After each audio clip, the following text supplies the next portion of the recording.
Okay, so we're going to do division by a monomial. Remember that monomials are single terms. So this is our 5x, or like negative 3x squared y, but there's no addition or subtraction in them, they're just a single term. So before we actually do some examples, I just want to remind you, if I have x to the a over x to the b, this is going to be x to the a minus b. Remember, if we're dividing, then we subtract our exponents.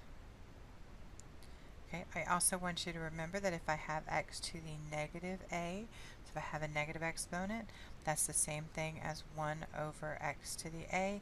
Remember that this negative right here is telling me that I'm in the wrong place.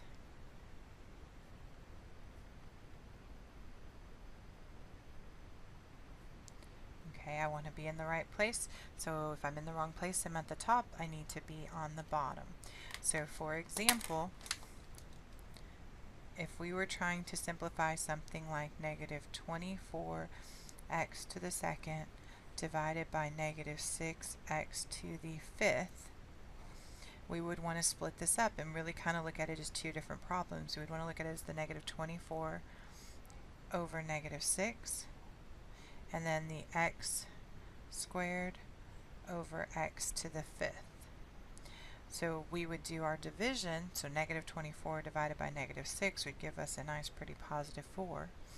Here we would subtract our exponents, and 2 minus 5 would give us x to the negative 3. Notice that when I do the subtraction, it automatically goes to the top, but then we say, ooh, this x to the negative 3, he's not really that happy. He really wants to be moved to the bottom. Notice that he is separate from the 4, so this would be 4 over x to the third. Okay. Alright, so for our first example, we have 9x plus 9 all divided by 3. And what we're going to do, and this is what we're going to do with every single one of our monomial division problems, we are going to take whatever sits into the bottom and we are going to split this division with every term on the top. And I'm actually going to write this out. I want you to write this out. And I want you to say this is 9x divided by 3 plus 9 divided by 3. So again, this 3 divides into both of these terms on the top. We actually split that division or that fraction up. And then we can come in here and go, okay, well 9 divided by 3, that's going to give us 3x plus, and then 9 divided by 3 again is 3. And we'll get 3x plus 3. And I know it seems kind of simple to do that on a problem like this one, but it really will help when we get to more complex problems here in just a second. Alright, so for our next example, you can see we have 6x plus 12 divided by 3x. Again, what we want to do first is we just want to split this division. And we want to say that this is 6 divided by 3x plus 12 divided by 3x. When we do this, we're going to look at each fraction individually on its own. Well, we go, well, 6 divided by 3 would give us 2. And notice that our x's would cancel each other out because you have 1x and 1x, so they would be gone. Plus, here we can divide out. Remember, these are friends hanging out. They don't have to go to the same place. So we can divide out the 12 and the 3, which would give us 4. But look at this x. He's in the bottom of our fraction. He's perfectly fine down there. His exponent's a positive 1, so he's going to stay in the denominator of the fraction. Basically, you're reducing the numbers, but you're leaving that variable just the way he is. Alright, so again, we have 6x squared plus 2x plus 2, and we're dividing everybody by the number 2, so we're going to split that division up. We've got 6x squared divided by 2 plus 2x divided by 2 plus 2 divided by 2. And we are going to do each individual division. So we're going 6 divided by 2 would give us 3x squared plus 2 divided by 2 would give us 1. But since we do have the x, we're just going to place the x. We don't really want to put the 1 in front of it. Homework really doesn't like it when we do that. So we'll just put x. Now on this one there is no variable, so we do have to do 2 divided by 2, which is 1. and this is our answer. And guys, kind of as a guide for this, if you have 3 terms at the top of your division or top of your fraction here, then you're going to have 3 terms in your answers. Now they not all be whole numbers like this one, but you will have 3 distinct terms as part of your answer. Alright, so again, our next example, very similar in look to the one we just did, but it's going to be a little bit different. We've got 7x to the 5th minus 8x to the 4th plus 7. So we're going to split that division. 7x to the 5th over x to the 5th minus 8x to the 4th over x to the 5th plus 7 over x to the 5th. And again, what we want to do next is we want to simplify down each one of these as much as possible. And the first thing we want to do is subtract right here with these exponents. Well, 5 minus 5 is going to give me 0. If you'll remember, we talked about that. Anything raised to the 0 power is 1. So technically, we could have just said, oh, look, they have the exact same number. We can cross them out, and that leaves us with just 7.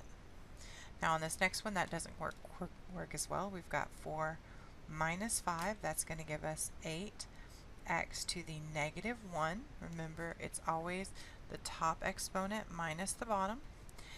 Plus, well, there's no x in the top here, so there's nothing we can do.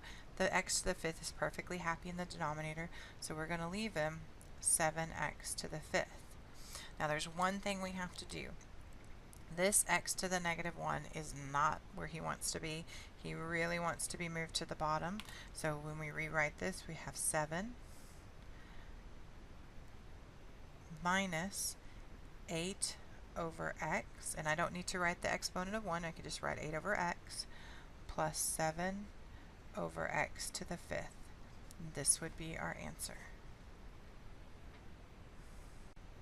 Alright, so for our next one, we have 4 terms across the top of our fraction.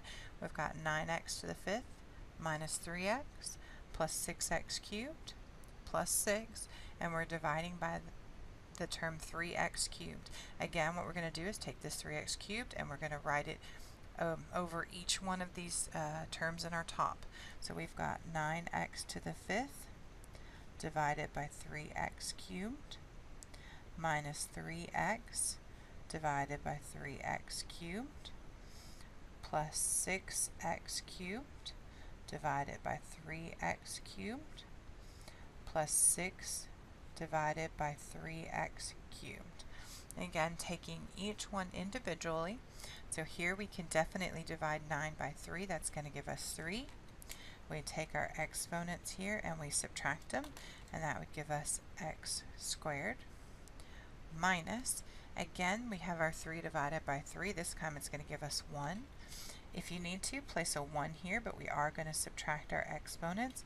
That would give us x to the negative 2 plus, we've got 6 divided by 3, which would give us 2. But here our x cubes are exactly the same, so they actually cancel each other out. Plus, in our last one, we can do our 6 divided by 3. That gives us 2. But notice that he's perfectly happy in the bottom of this fraction. So he's going to stay down here in the bottom. So that's going to give us 2 over x cubed. Again, when we do our answer, we want all of our answers to have positive exponents. So this x to the negative 2 really needs to be moved down. So we would have 3x squared minus 1 over x squared plus 2 over x cubed, and this whole statement would be our answer. Alright, so for our last example, we've got 4x squared minus 8x minus 1, and we're dividing that by negative 4.